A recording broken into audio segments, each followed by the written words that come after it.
Welcome to Narratives and Nightcaps, books, beverages, and author conversations. Today, we're welcoming to the show multi-award winning author, storyteller of heart and heritage, and the creative force behind the beloved Love and Tacos collection, Alana Albertson. Known for her vibrant multicultural narratives and modern spins on classic tales, Alana joins us today to talk about My Fair Senor, a fresh retelling of My Fair Lady with a bold Latinx twist. Hello, welcome to the show.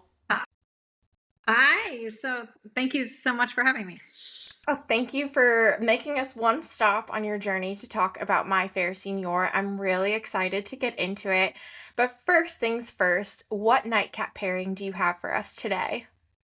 Okay, so I just always go with the classic, my favorite drink, and I actually mentioned it in the first book in the series, Ramona Julieta, is I love a great Paloma. But until I wrote My Fair Senor, I wasn't as good with the tequila selection. So I use a grapefruit soda, lime juice, sea salt, but I use a Blanco tequila. So this is a white tequila, and my current obsession is Fortaleza, which is an incredible one. But I like it because it's refreshing and light. And yeah, and that the Blanco, you taste it, but it's just nice and clean. So That sounds so good. You're tying us back to even season one of this podcast. One of our very first books that we covered, we also paired a Paloma with it. Yours sounds a oh, lot better. Yes. So the Paloma is one that we love on this show for sure. That sounds absolutely delightful. Not for your rainy day, maybe today, but for a normal sunny San Diego day. Well, let's just do what we're gonna call a bit of a bookish icebreaker to get us started. So, what was your most recent read? my most recent read was this book about horror novels called Scream for Me. It's a nonfiction book, but it analyzes feminism in horror novels like The Exorcist and Rosemary's Baby. And it was written by a professor, and I just thought it was absolutely incredible. And they talked about Rosemary's Baby and pro-choice. And it was like the best book I've ever read. So I usually obviously read fiction, but I saw it on TikTok. So this is how, I think it's called Scream for Me. But it was so amazing. And I just bought it, and I was yeah, it was just incredible. So that's what I read last. Okay, what was one thing that really stuck out? I'm so intrigued. So what was one fact or surprising thing that was in it that you can recall?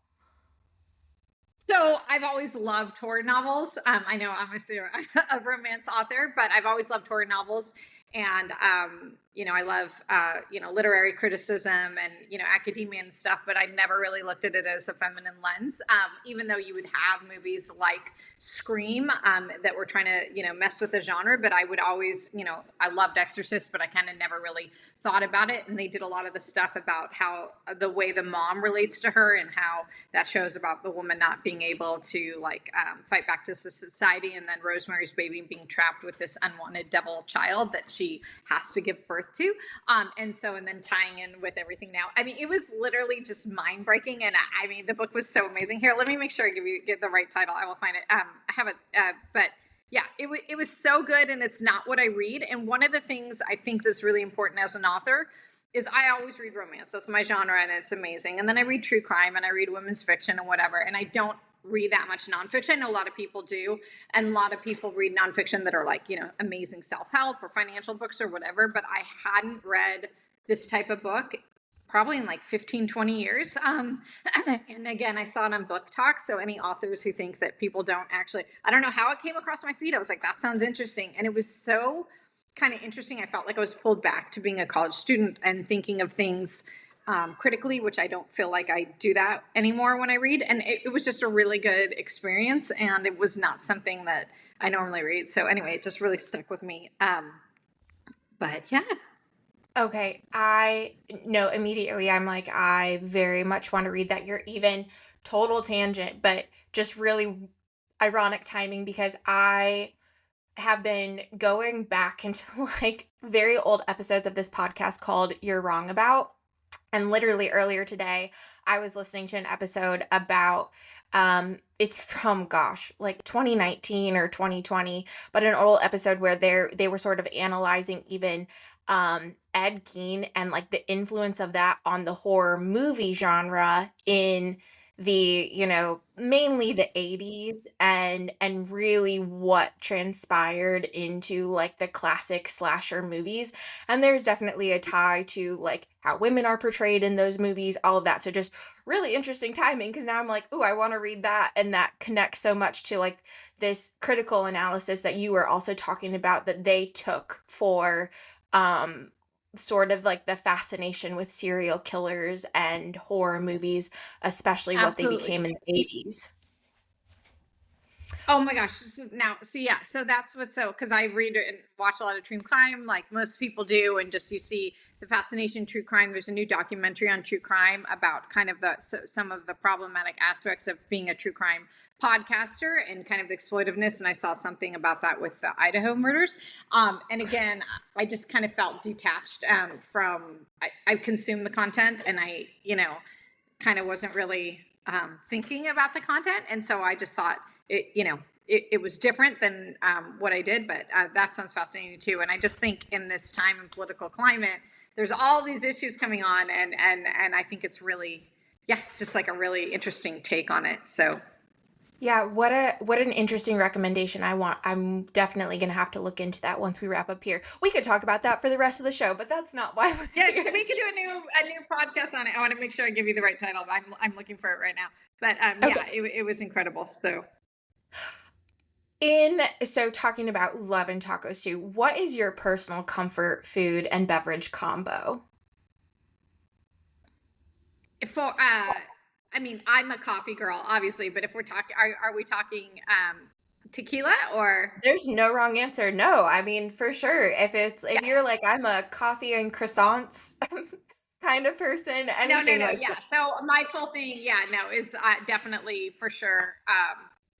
Is coffee, and it's usually, um, I don't know. I'm really into these, the hot girl sardine type plates, like with like the eggs and the tin fish and the little cheese and everything like that, like kind of a snack raising board. That's kind of my current obsession. So yeah. perfect. Well, since it is the holiday season, do you have a go-to festive drink that you love? Yes, that in the holiday season, I mean, I love creme brulee lattes. I know that's Starbucks and very basic. I love eggnog lattes. I love anything seasonal. I love all that. So All the seasonal flavors, all the holiday flavors. I'm there with you. I had a peppermint coffee yesterday. It hit the spot. It was absolutely perfect. And especially because we were having some cooler weather here, so I needed that hot coffee with a little bit of peppermint mocha in there. It was super nice. I haven't had Okay. my peppermint mocha yet. I'm waiting for it because that's like my favorite drink. I love it, and I love the little candy cane toppings they put on it. It just makes it great. So cute. So one thing I loved was NPR's Books We Love described the Love and Tacos collection, specifically Ramon and Julieta, as quote, a little Shakespeare and a lot of tacos, which I thought was like the cutest quote. I should see that. Why did I not know that? I have that interview, but for some reason I did not know that to just now, and that's just going to be, my full-on mantra. That's, I It's think, so describes me. Like if I put that on my website, Alana Albertson, a little bit of Shakespeare, a lot of tacos, because I think that you just sums up you my should. entire personality. Yeah. Okay, please do. So what I want to know is if you could invite any Shakespearean character to a modern holiday party, who would Oh, it be? what a question. Um, wow. So I started this book. I was a big Shakespeare person in college, and I took Shakespeare through performance with my friend Nick Gonzalez, who is an actor, and he actually he did the audiobook for this, and he's incredible. He was on The Good Doctor, and he co-wrote the screenplay for me. And so we used to do all these Shakespeare things. I'm going to go with Portia from Merchant of Venice. And I did this book was initially a Merchant of Venice retelling called Merchant of the Vario. Um, I liked how even back then she had power in choosing her suitor at that time, and when a lot of Shakespearean women didn't. And so, and it's more of the obscure plays, and it's very problematic, like all the plays. But I would go with Portia. Such a good answer. I know that really would put you on the spot, but that's absolutely perfect. No, Well, it's like the best question I've ever had. I love it because I was like, oh, let me think, let me think, let me think. okay, and I just have to know, so yes, problematic, all of that, but what is your personal favorite Shakespeare play? And that could, I mean, favorite can be for any sort of reason that it's your favorite, but what is your personal favorite? Another incredible question. Let me think. Not Romeo and Juliet. And not Taming of the Shrew. I love Hamlet. I just think that it's just I like the power dynamics of it. I like all the things it does. I'm very blessed to see Shakespeare at the Old Globe Theater here in San Diego, and so I see every Shakespeare. I just saw this incredible performance of Henry. That and it's a play that they never really do. But yeah, I would say Hamlet, followed closely behind by Two Gentlemen of Verona, because I like that one as well. I like the comedy. I think it's fun. So I think I'm right there with you on Hamlet. I was gonna say, as long as you don't say King Lear, because I've just got some like serious high school trauma that I have when it yeah, comes to King Lear, that I'm always like, as long as nobody says that, we're okay. yeah, yeah, Okay, yeah. jumping into My Fair Senior, and so as of this recording, it's not out, but by the time this episode is out, it will be there. But for listeners, can you tell them what My Fair Senior is all about? Yeah, so this goes back to Shakespeare. It's really interesting. So I decided to do the series only Shakespeare, right? So the first one was Romeo and Juliet, the second one was Taming of the Shrew, and the third one was supposed to be Merchant of the Vario. I also did Much Ado About Nada. Like I had a bunch of versions that I was gonna do. Literally rewrote this book 4 or 5 times, and so um, the problem was I'd written myself in as a whole. Don't do this, writers. Jaime in book was already in book 1 and 2, and I had already made him a character. So I and this is and so he was fun in book 1. He was just this young playboy. He was kind of a jerk and totally clueless, and that worked, right? Because and then so Ramon was responsible but completely out of touch, and then Enrique was kind of like the streamer, and like Enrique's my favorite. And but then all of a sudden it came to Jaime, and it didn't work because I felt that what I'd already put on the page, and I know it is a standalone novel, you can read it, but if you had read Ramon and Julieta and Kiss Me Mi Amor, I couldn't just change Jaime. And then I also felt that, some authors do that. And then that bothers me as a reader where I'm like, that's not the same guy. Right. So anyway, I found him very, very, very problematic. And I didn't know, it's like, how do we solve a problem like Maria? How do we solve a problem like Jaime? So I really wrote like 3 drafts of this book and I just could not get it done. And I had it as him meeting someone new. And I was like, nobody's going to like this guy. I mean, he's super hot, but he's just like kind of a mess. So then I started thinking, and I was like, okay, I didn't want to do retellings of books. I wanted to do retellings of plays. I also did another version of a Cyrano de Bergerac, which I actually really love that version, where he fell in love with an influencer. And she's beautiful and whatever, and he's really talking to her assistant and stuff. And I thought that worked really well, but I couldn't get it to work because they weren't on the page enough. And so it didn't. I liked it, and I felt like it would have worked in a movie form, but as a book, I just felt like I lost any romance. So anyway, I was completely struggling, behind on the deadline. I could not figure this book out. And then, I was thinking about plays I hate. And so I came up with My Fair Lady, which I find completely offensive because the super old weird guy is like making this girl speak and like trying to make her proper, and I just it's awful, right? Like it's so bad. So I was like, this is great, right? So I was like, maybe we can get this guy who, yes, he's hot, but he's a complete mess and he doesn't like understand anything, and he's just detached from his culture and like just everything like that, and let's fix him, because I think that like a lot of women think we can fix people. You cannot fix people. This is like a public service announcement. This is fiction. So this only happens here, but I was like, this would be cool. And then I really love the dynamic of the stupid, the rain, and the Spain. And so I thought about, he's a no sapo kid. He doesn't speak Spanish. Let's make him speak Spanish. So that was the framework that I worked with. And I did my best. And my concern was, and I've seen some reviews here of people like, oh, I hate Jaime, he's super offensive. And, how could, and she justifying this? And I really hope, and I know reviewer space, you never get into that, but I really hope people understood that that was my intent.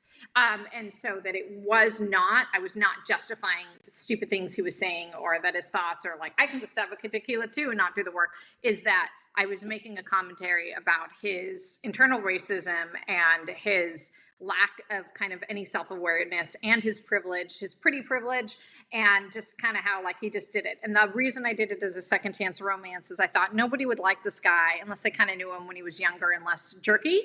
So like I felt like if someone met him now, they'd be like, oh, he's so pretty, but he's just a jerk. And so that's what I felt like she could have known him when he was like a more decent person. So anyway, that's how I did it, and I did it intentionally.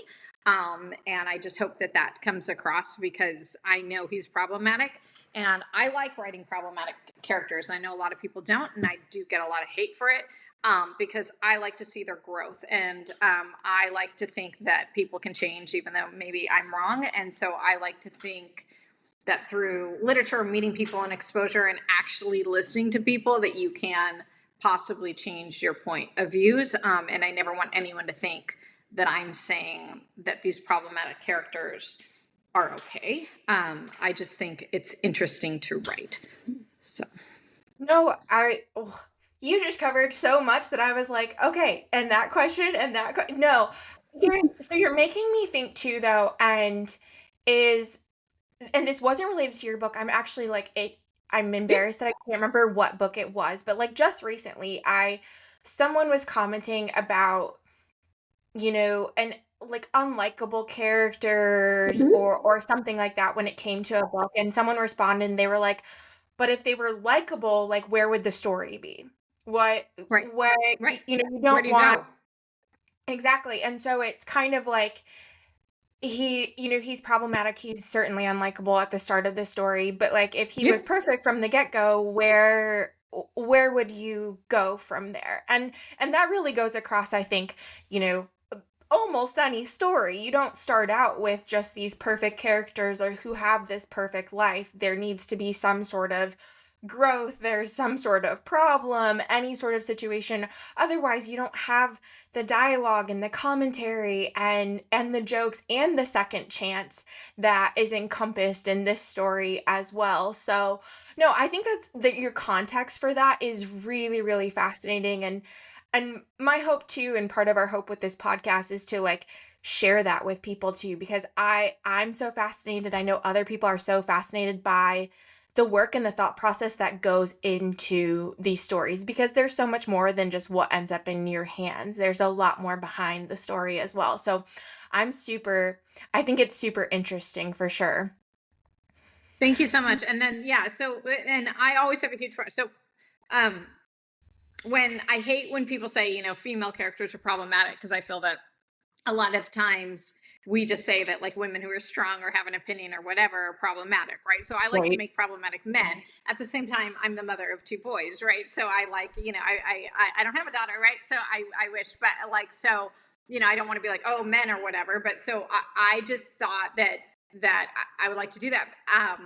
And I would like to show growth. And you're right. If you write two great characters, there's no conflict. I was taught by one of the best romance writers. I wrote this book called Badass, which when it was indie, it hit number 3 on Amazon. Like, it was incredible. Like, we did a killing, but I co-wrote it with Linda Barlow, who's this romance icon. She won like RWA awards and RT awards and whatever. And she always would drill into me, if he's a firefighter, she's an arsonist. And so she would just be like, I want conflict on every single page. And so that's what I try to do. And I think it's something I'm criticized for, which I am fine with. Everybody is allowed for their interpretation of the work, whether they hate it or love it. I completely welcome that. It's not my space to say anything. I do hope they know my intent. But I like conflict. I like to read to people and think that they're never, ever, ever, ever, ever going to get together, and they shouldn't, and they're awful, and then they do. That makes it interesting, and it makes it easier for me to write, because when they're like getting along and having a great day and a picnic and they're both wonderful people, then I'm bored. And that's just my personal thing. And I write books to write social commentary. And again, maybe I get it wrong, but book one was about gentrification and just kind of not thinking about it, and actually in the Mexican American community. So gentrification. Book two was about farm workers' rights, and this one was about cultural appropriation. And so on the surface, it's a romance. You can read it as a romance and just enjoy that. But each one is supposed to have a social issue. And that was, so I had like these boards and everything. And so that's what I was trying to do with the book. So, Yeah, no, I think that it's so interesting, and I mean, I think there are all sorts of reasons that people read, and right, there's no wrong reason for it, right. but I think an important part, well, not just one important part, but like reading can be political even when it's fiction and or cultural or anything like that, and that's a really important and beautiful part of being able to read. But then also, one thing that I think from an early age have just always enjoyed across genres is it is always this open door to perspective and learning something new and empathizing with different issues, and so there's no like right or wrong way to go about it or anything, but I do think that that's like an important thing to have in the back of our mind as readers, and to kind of approach like every sort of story with, because the ones that really impact us, there's a lot more than what you see at face value. Right. Well, if I Absolutely. start And to I ramble, think, stop me. no, I'm the biggest rambler. Oh, wait, I just want to say, I might've said the name of the book wrong. It's called Scream With Me, was the book I read. Oh, okay, perfect. Yeah. Perfect. So I might have said it wrong. It's To Die For, but yeah, no. Um, so I think that um, people need to read critically and try to also understand the author's intent. And a lot of times the book isn't kind of what it seems, right? And so I think people are quick to jump and cancel and do all this kind of stuff.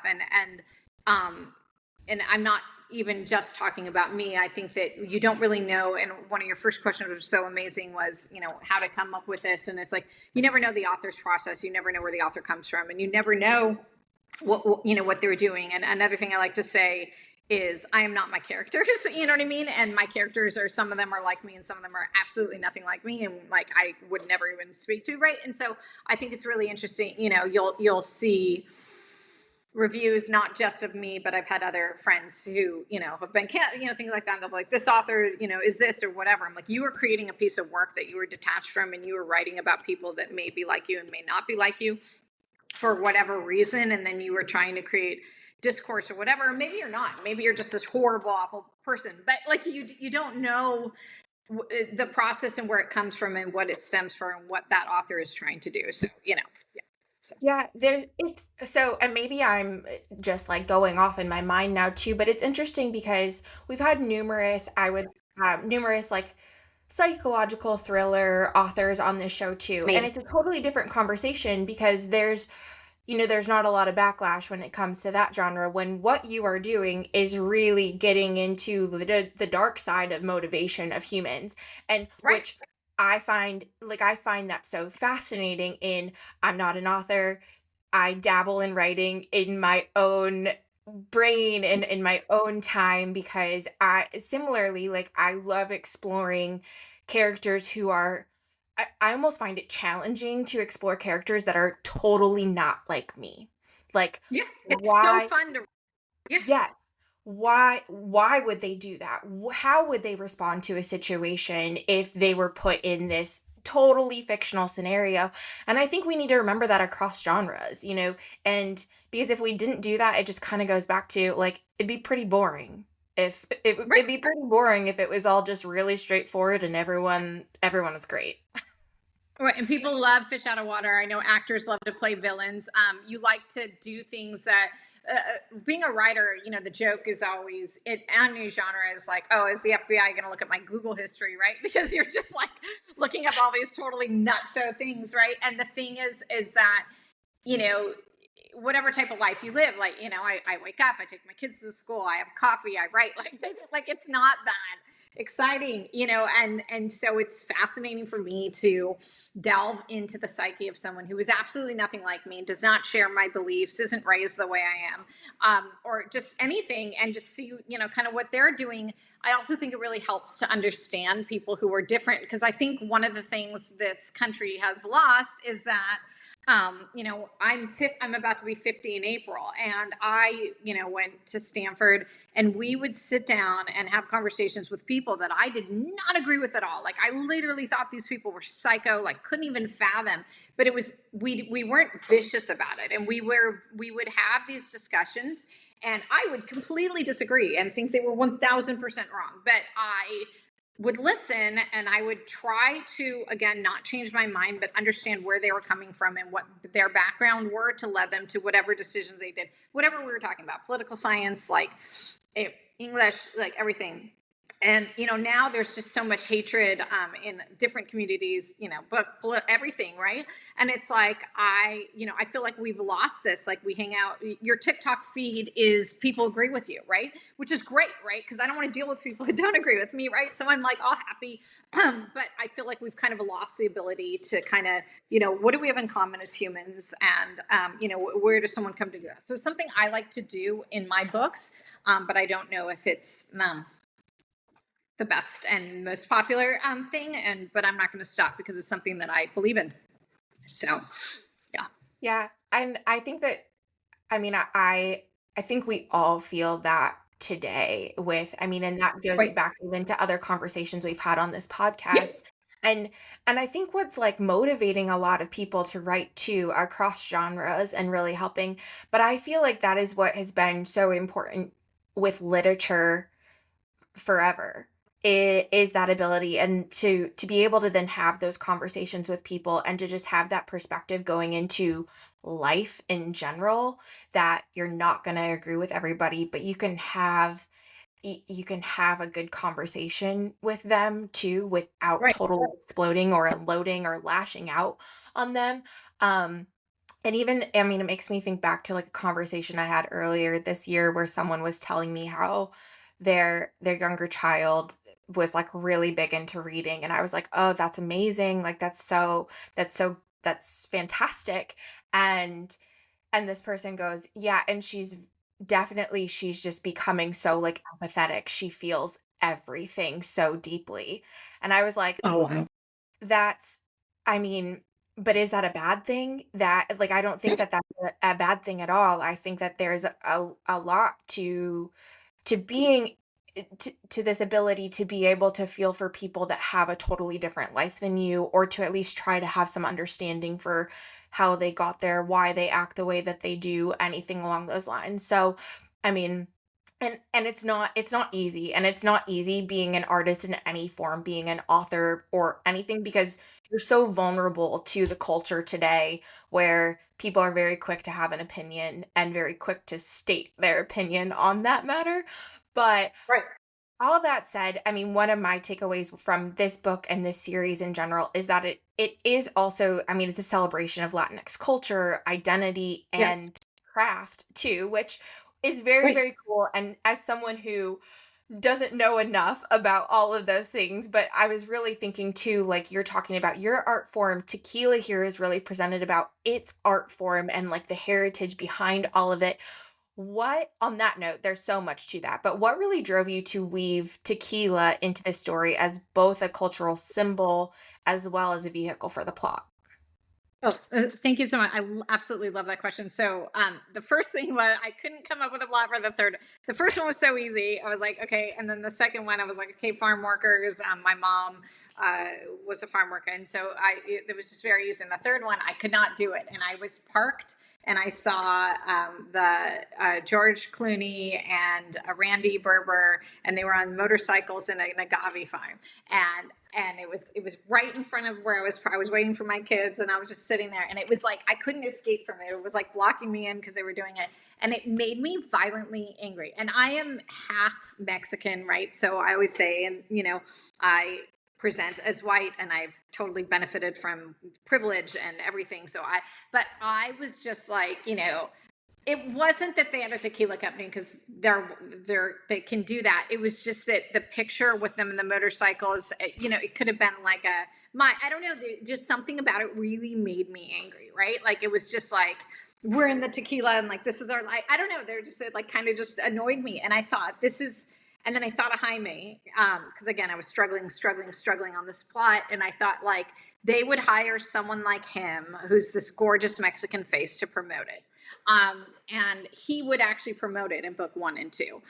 But then he's been hanging around with Julieta too long. And so he's starting to, and Enrique. And so he's starting to think maybe, but not because he thinks there's anything wrong with it, but because he's selfish, and he thinks, then I should do it, even though he has he's Mexican. So, people said, oh, well, so just because he's Mexican, he can have a tequila line. I'm not saying any of that at all. I just thought he would also be like, well, I'm Mexican, so I should do it. Like, again, just also knowing nothing about it, not have done any work, knowing anything about the difference between tequila and mezcal.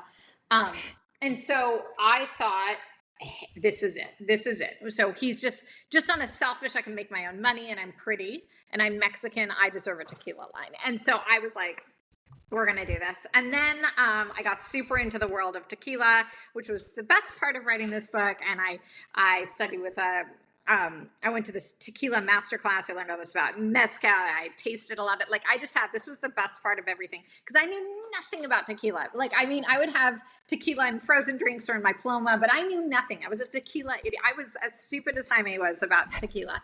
And then I tried mezcal, which was so smoky, and I did all this research on it, and I was like, this is amazing. And then I found about female tequiladoras and how they make this stuff, and the difference between mezcal and tequila. So tequila is with Blue Weber, and then it's in an underground oven, and above ground oven, sorry. And the mezcal's in an underground oven, and that's why it's smokier. And then only certain places can say tequila, because it's like this weird like a rule of who can say it's tequila or mezcal. Anyway, so I was just like, this is so cool. So that was why I wanted to do it. And I just thought and it was just, I think Kendall Jenner has a tequila line, and it was just kind of overwhelming me. So anyway, that's where I came with it. And I wanted an excuse to research tequila. So yeah. I mean, seriously, I'm so intrigued by it. I thought it was so cool to learn about it while reading too. And I'm like, I'm kind of known within like our our very tiny friend group as like the one who drinks tequila, and I'm like, and Oh, no now way, that's this so cool. is just, I don't know anything. I don't know anything. I don't know anything. I don't know enough. I know like when so I'm like, please don't label me as that person any longer, because No, because I I knew know that nothing. And I was like, this is so cool. And I feel like it's just something we just drink, and you drink in college, and you just kind of do it.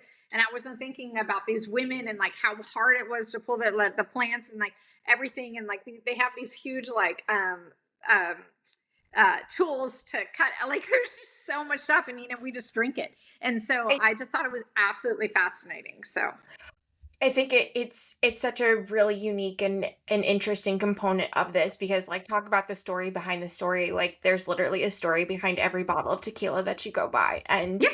like, even if it sounds so cheesy, and I'm sorry, but like, even if you think that as you just go purchase any of that, or like look into the bottle that you buy, I think it's always so interesting to even briefly just acknowledge like the story that was crafting whatever that bottle is that you purchase. It's very, very cool. I mean, we've talked about so many different aspects, but if you had to like narrow it down, what was the most challenging part of updating such a famous narrative, adapting it, and what parts flowed effortlessly? Once you settled on who the characters were, that the retelling that it was gonna be, what was the most challenging part and what wasn't? Yeah. So this is my 33rd book. And, people are like, oh, is it easier? No, this was the hardest book I ever wrote. Like, I don't know why. Like, I don't know. If like when you've never written a book, you don't really know what you're doing. So it's like easy because you don't know. And then it's like, then you read and whatever, and then you have other books. And it was so hard for me to write this book. So I don't know why. I found the play was a play that I felt was very problematic. Jaime was very problematic.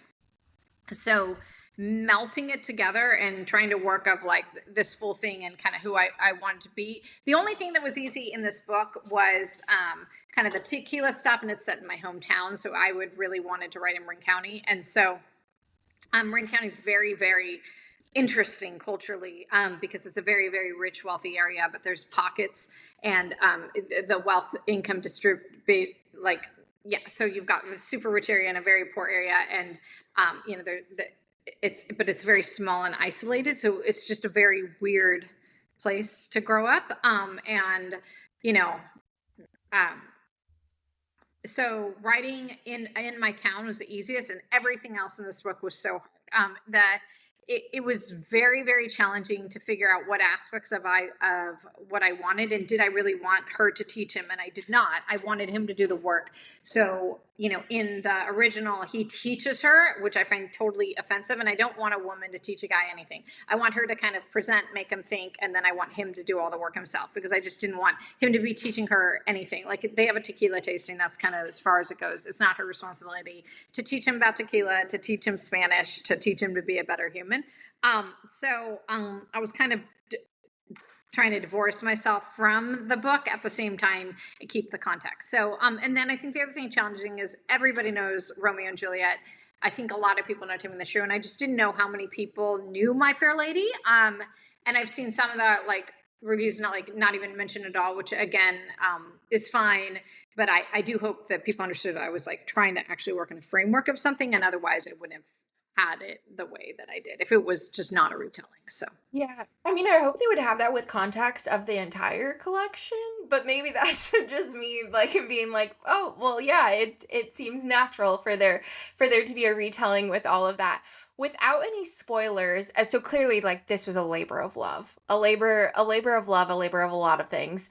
But today with it as is, what is your personal favorite scene? okay, yeah, definitely the tequila tasting. I just thought that was the most my favorite scene to write, and the favorite scene in the book. I just liked it. I liked show not tell, I like to show the difference of it and kind of the dynamic between them and kind of how the tables had turned. And I felt that he was open and receptive to that. So that was my favorite part of the book. Very cool. And shoot, there was something else you were saying earlier, and I meant to bring it up and it slipped my mind, but then popped back in. But That's always when it comes to like, I mean, my favorites, and we're talking like second chance romance and also just like unlikable characters, my favorite with this is, and I get so excited for it, is like that moment in that second chance romance where they're going to see each other for that first time, and you just know, like, oh, this is not unicorns and right. rainbows. Like, I like that moment. I love getting to that and like building up that little build up to that moment. So that's like one of my favorites. I mean, maybe that's like an unpopular opinion because I No, love the tension with that. I just think I love it's the so, anticipation. yes.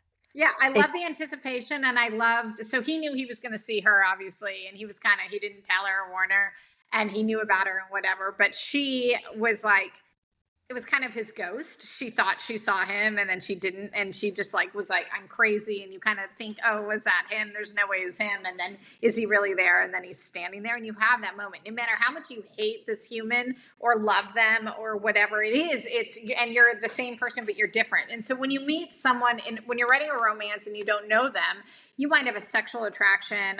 You might hate them, but you don't know them, right? And so anything you're doing is like you're projecting stuff on them. So this is so different because you have that tension, and in this book, you've been with them physically, so you have memories of that. And so to have all that, come in Right. this one little beautiful moment. It's so exciting. Yeah. So that's also really fun to write. I love second chance romances. A lot of people don't. I think it's fun to write. Not that you should be getting back with your exes, but it's always interesting because you have a history with them. So I agree. Back to Jaime. So our main male character here, not everything, all the other qualities we've said. He's also like he's a model and an influencer at the start of this. We know that if you've read the other two. What kind of thoughts or conversations do you think readers can also have about just social media and identity, authenticity, really through his journey? yeah, so I think it's very interesting in a time and place. I'm old. We didn't have, influencing, and we didn't have apps and everything. So I'd always say, back in the day, if you wanted to go out, you had to go to a bar. Like, I can't even fathom, and dating and having an app and things like that. Because like, if when I was in my 20s, if I wanted to go meet someone, I had to do my hair and put on my makeup, get dressed. Like, I like had to do this full. I mean, I would have loved to just write. I mean, that's my dream. Like, flirt with someone on a phone. Like, no. And so I feel like Jaime has had everything handed to himself as a good looking man. And, even in the 80s, if he was a good looking man, he still probably would have had it easy, but he can just swipe. And I talk about this with Ramon in the first book, and, all these women, and they think they know him and he's just got it easy. And another criticism on him, and a lot of the male characters I've written, is they're like, oh, I'm so sick of this playboy who can just sleep with lots of chicks and whatever. Well, that is a reality for very good looking men on these apps. I mean, you see these comments. Oh gosh, have you seen, talk about documentaries? Have you seen the documentary about Wiley, the TikTok guy? Oh my gosh, it is so good. He did the Barry Manilow songs on TikTok. Like, he would sing the songs. No, what Oh my is god, it's this? the best thing. Oh my god, I will find it for you. So basically, it's this documentary on this guy. I actually watched it that Jaime had already been written, but he was this TikTok guy who sang Barry Manilow songs, and he was 20. I think it's Wiley White or something. I'll look him up. And all these middle-aged women were like just sending him literally millions of dollars, and he bought a house and all this stuff, and like, it's nuts. These women are like leaving their husbands, and they're like stalking him, and then like his life completely unravels. Oh wait, I mean, it's literally the best documentary. It's so unhinged. The Thirst Trap: The Fame, the Fantasy, and the Fallout by William White. Yeah, William White. So this guy did a TikTok like during the pandemic where he was lip syncing to Mandy, which is a song by Barry Manilow, and all these like older women, like, or women my age, were like obsessed with him and just sending him money like he bought it. Like, it's just so insane. So that was where it was coming from with Jaime, is that he's just, everything's easy to him, and he's just this so good looking, and that everyone like loves him and whatever, and he just doesn't have to do anything. But that's also really empty, and you see this here too. Like, he has no connection, and the women are using him as much as he's using them. And so I really wanted to explore what that was like. And then, they're also human. And yes, it's when you're young and a young man, like, it's kind of hard to say no to all that attention.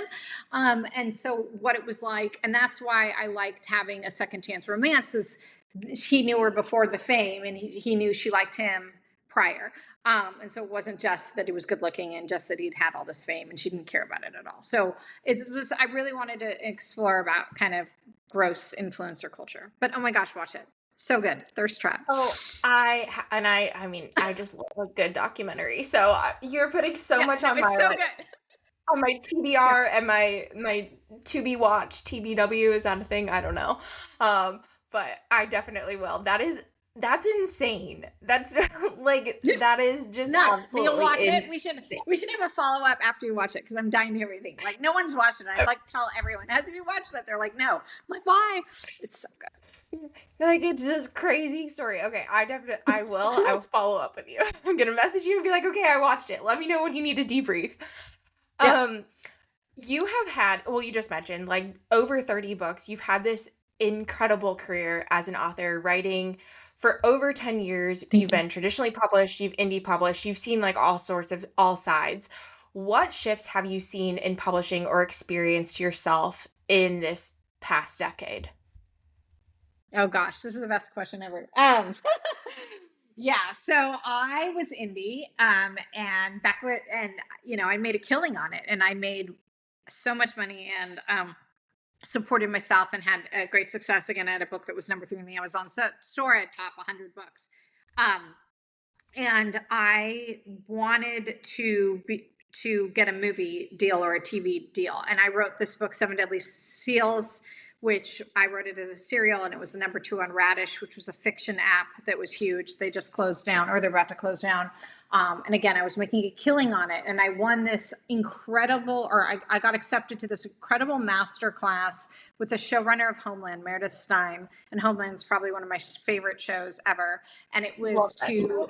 it was to die for. And so it was to go up to Whidbey Island in Washington, no internet, no phone, and to like work on your pilot. And so I had this incredible pilot for Seven Deadly Seals that was I wrote, but she had edited. So it was like so good, like 0% me, like one, like it was just incredible. But I couldn't get it read. And at this point, I was making a ton of money, and this is before Book Talk. And I didn't want to go. I had my agent, who I love, and she's always been my agent. She was super supportive, and I just was like, I don't want to go trad. I don't want to lose control. I want none of that. But I couldn't even get a meeting to get rejected in Hollywood. I couldn't even get that seat at the table. And I had all this success, and millions of reads and all this stuff, and I just couldn't do it. So I was like, fine. I'm going to dance. And so I decided to write this book to be trad. And I got signed my dream deal, 6-figure Berkeley, like just absolutely incredible. But I knew I would be losing the indie freedom and the indie income that I had. And though this has been I did it to get a movie, and that's exactly what I did. I did it. I initially got 2 offers from producers and my film agent, who is from William Morris, and then we had a Hollywood bidding war, and then it was bought as a TV show for Netflix with Gina Rodriguez from Jane the Virgin, and that was guaranteed, totally going to happen. It was we had a contract, everything, and then the writer's strike happened, so that again fell apart. And then I just finished a screenplay with my friend, and now we're back, and it will almost definitely be a movie. And we just have this incredible team behind it, or whatever. But that is why I went trad, was because that trad gives you the opportunities that indie did not. However, today the landscape is different with Book Talk. In Book Talk now, they want you to blow up first indie, and then they will buy you trad, right? So so your indie books is more like your slush fire, and then that if you blow up in your top on Book Talk, then you'll get the agents, and you do that. And that wasn't true in my day. They wouldn't touch it, even though even my book had sold so many, and they were like, oh, it's already published, it's just not going to happen. The problem is, and this is like kind of nationwide or whatever, like Book Talk, just what we talked about, like you see what you want to see, and you see what you like. And so Book Talk has a huge problem of, they if you post the same authors, and who are in general kind of huge white authors, that then you post and you get more reads and whatever. And the authors that post books from authors of color and authors with different backgrounds don't get as many views. So it's kind of like the self-fulfilling prophecy.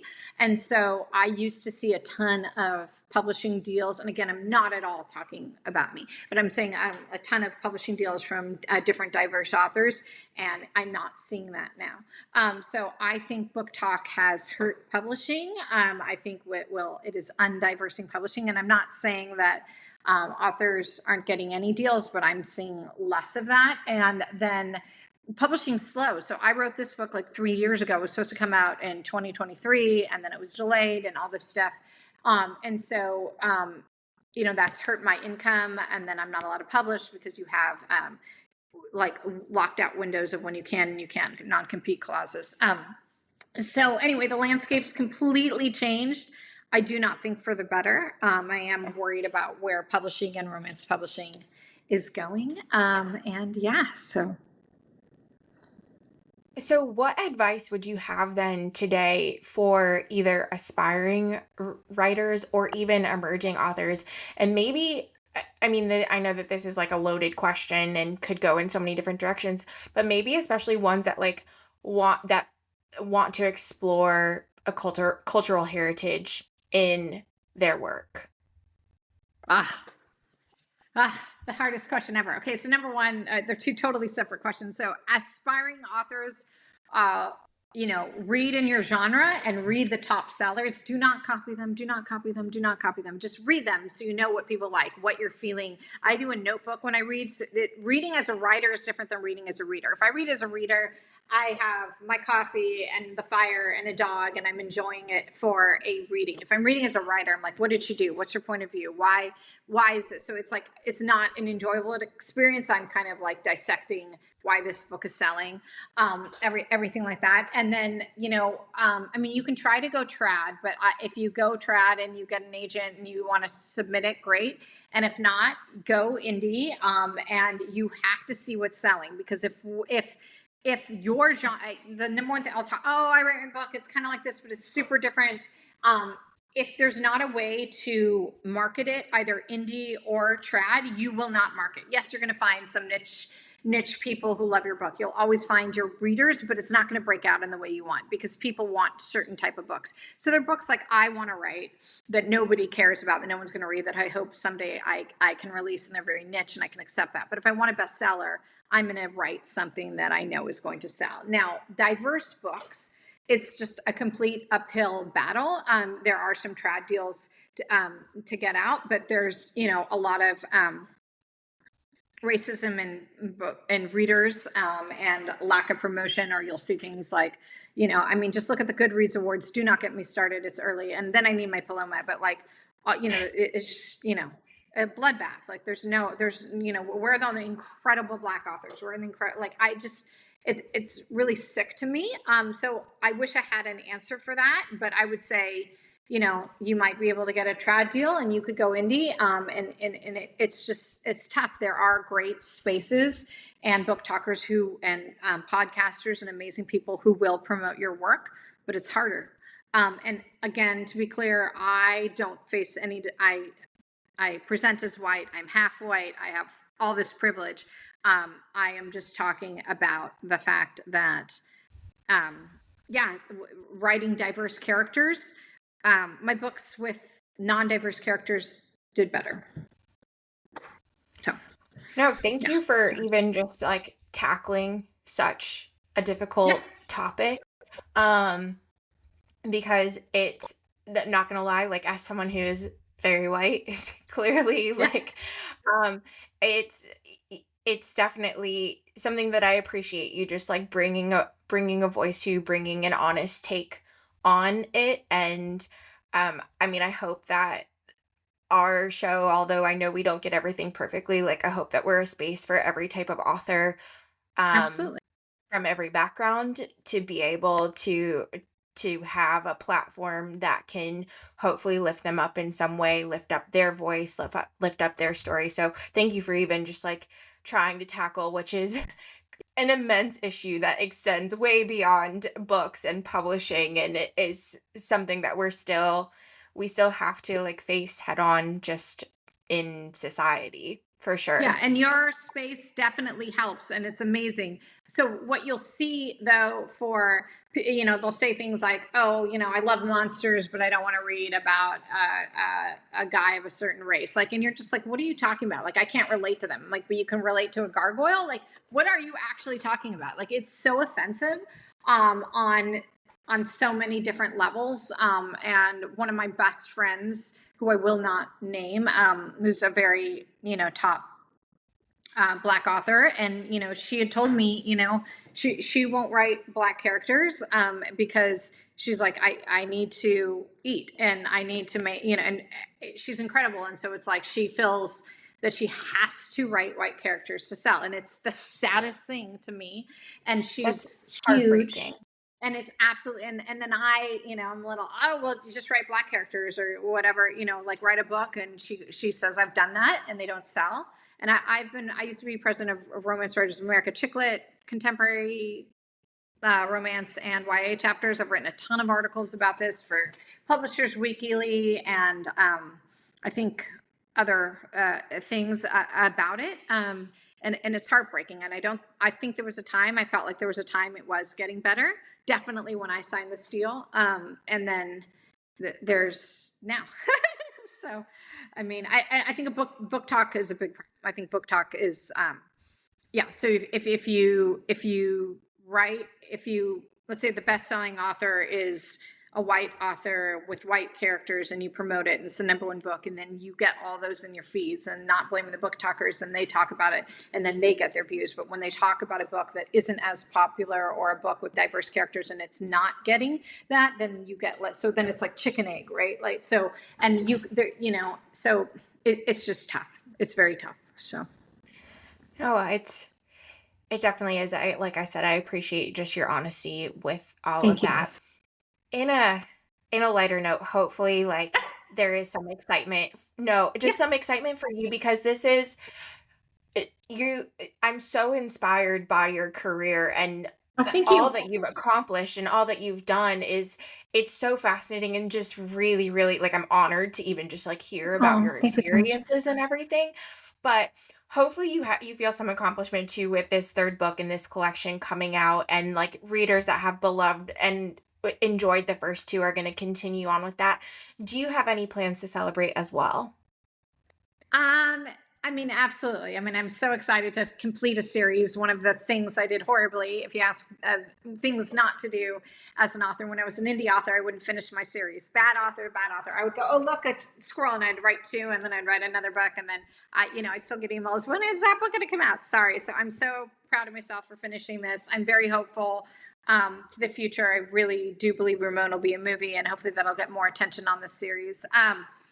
And so yeah, I'm definitely very proud of myself. But I will say, being an author is an incredibly difficult career. You have to have friends that are also authors that are go through it. There's so many incredible highs and there's so many incredible lows. There's backlash, and there's people are hate you, and then you can't respond, and it's a very difficult thing. I wouldn't trade it for the world. I'm never going to quit writing. I will always write. And it's kind of a compelling, like, the crazy people in my head, I want to get out on a story. But my best advice to any author or any person in it is you can't quit, right? So you never know what's going to be your hit. I had some huge successes, and then right before this book I had some huge flops, like just people, and they were like, oh, you're never going to write again. And you just can't, you can be depressed about it, and you can whatever, and you need to then write the next book, which just sounds so cliche, because you just don't know what's going to hit. It has nothing to do with talent. There's talent is an element, but it is about hard work and not giving up and luck. And if you're on at the right time. I mean, I'm lucky I published when indie was cool, and and then I didn't get into the book talk wave because I was traditionally published and I wasn't allowed to, though I think I could have done really well about that, but who knows. So you just have to adapt, and you can't give up on yourself, and you have to have a thick skin. And it's just a very tough industry. So yeah. I think it's a huge testament to resilience, like resilience, perseverance, which are all qualities that I think I hope that the social media era isn't making us lose, because there's so much good in that, and so much good in being resilient and overcoming a flop, overcoming poor timing, overcoming, name the numerous obstacles that come in your way. And I do think that writing is a career that has way more than most careers do, than some traditional careers do. So I think that your career and your story here is in and of itself like a very honest take on it, a very truthful take on Thank you. it, and one that shows a lot of resilience with all of that. So I hope that, an aspiring writer out there is able to take that away from this episode. And on that note, too, I would really love for listeners to be able to connect with you. So, where is the best place for them to find you? Definitely Instagram. I'm always on Instagram. I like it. Back in the day, like, I was an early influencer of books, and I had, like I had and I just liked it. Nice pictures, and it was nice and kind. So I'm on Instagram's kind of my best thing. I am on TikTok. I do have a website. I have all that kind of stuff. But Instagram's my favorite. So And we can absolutely link to those in the show notes as well. So just go to the podcast notes to click, and you'll go directly to all of that. Thank you so much for sharing not only your craft, but your insight, some tackling just, I mean, I feel like we covered so many more difficult topics. So thank you for doing that, for sharing your passion with us today as well. I am so appreciative of just the reminder of like what this career can be, what it can do, how stories can honor tradition, they can retell classics, they can reinvent them where necessary, and really take a different look at what it is in the modern world. So I'm so, so, so grateful. Well, thank you so much for having me. I did want to say a final thing is that with whatever career it is, whether it's writing or podcast or whatever, you you have to believe that this sounds so stupid, but I was my grad night in my high school, which was Redwood and Marin County, where the book is set. There was a psychic there, and you had to spend. It was all night party, and you had to be there, and you couldn't leave there, whatever. And she was like, "You're gonna achieve great things," and everyone's like, "Whatever." But I always go back to this stupid weird psychic. It was probably just like some paid party entertainment. But you anything is possible, and if it happens to someone, it can happen to you, it can happen to me, it can whatever, and it also might not. But the thing is, like, it was an absolute delusional fantasy of mine to get a movie deal, and I got one. Like, it was just, it never happens, like, but it happens for someone, and it could happen for you, it could happen for the person listening to the podcast. So you just have to go for it, so your life has absolutely no regret. And the thing is that, the chances are, like, it may not happen or whatever, but if you don't try, then you don't know. So I just wanted, anything is possible. Yes, connections or whatever, but you could go viral overnight on TikTok, you could have viral on Spotify, you could do whatever, and you just don't know what that kind of next thing is. And so I always tell people, just whatever your dream is, whether it's sports or music or writing or a podcast, to just go for it. So that's kind of my final chapter. So No, I'm so glad you said it. It's a good reminder for me too, because I think that you should do things scared. I think you should yeah, do that 100%. and not have all of the answers. I A lot of this podcast has been manifesting and doing things and figuring it out as we go, and to be now approaching the end of a third year of it, and to have conversations like this. When we Yeah. started this journey, never would have ever thought that that was going to happen. So I think it's such a great message for everybody out there, no matter what they want to do. And Yeah. on that note, just thank you to everyone for tuning in. Pour yourself something special, maybe even a tequila that tells a story of its own. My Fair Senor is available November 25th. Cheers. Cheers. Thanks so much for listening. The Narratives and Nightcaps podcast is a production of The Craft Co., with intro music created by Remington Haynes. Subscribe to the show on Apple Podcasts, Spotify, and YouTube. Follow at Narratives and Nightcaps on Instagram, or visit our website, narrativesandnightcaps.com. Sign up for our newsletter to always know what we're reading next, which authors are joining us on the show, and for extra bookish and beverage info.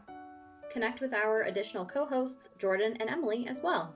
You can find me on Instagram at Cozy Reads and Sips. And you can find me on Instagram at books.bottles. Cheers! Cheers!